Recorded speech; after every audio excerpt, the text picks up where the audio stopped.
Hello, welcome to my channel Vikram lifestyle. তোমাদের সামনে আবার নতুন একটা ভিডিও নিয়ে এসেছি। তোমরা একটু সাবস্ক্রাইব করে দিও চ্যানেলটাকে, যাতে তোমাদের কাছে আবার নতুন করে ভিডিও নিয়ে আসতে পারি।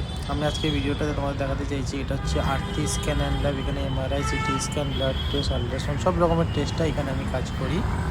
তো এটা আমাদের চেন্নাইয়ের ব্রাঞ্চ, নতুন ওপেনিং করেছে, 4 মান্থ হলো। তো এখানে সব রকমের টেস্ট হয়। সবাই বলে চেন্নাইতে গিয়ে টেস্ট করাবো, তো আমাদের এখন এখানে নতুন চেন্নাই ব্রাঞ্চ ল্যাব খুলেছে। এখানে সব রকমের টেস্ট হয়। টেস্টের প্যাকেজগুলো আমি তোমাকে দেখাচ্ছি। এটা হচ্ছে জনসেবা প্যাকেজ। এখানে সব রকমের টেস্ট আছে। মানে প্যাকেজের মধ্যে আপনি এই রেটগুলোতে পেয়ে যাবেন। এই যা রেট আছে অনেক কম, মানে এই রেট আপনি কোথাও কলকাতাতে কোথাও পাবেন না তোমরা। তো এটা আমাদের ল্যাবে সব রকমের টেস্ট, আরও অনেক কিছু আছে। যদি কেউ ভিজিটিং করতে চাও, আমি তোমাকে কন্ট্যাক্ট নাম্বার দিয়ে দিচ্ছি। এই নাম্বারে কন্ট্যাক্ট করে চলে আসবে। চ্যানেলটা ভালো লাগলে সাবস্ক্রাইব করে দিও। Thank you.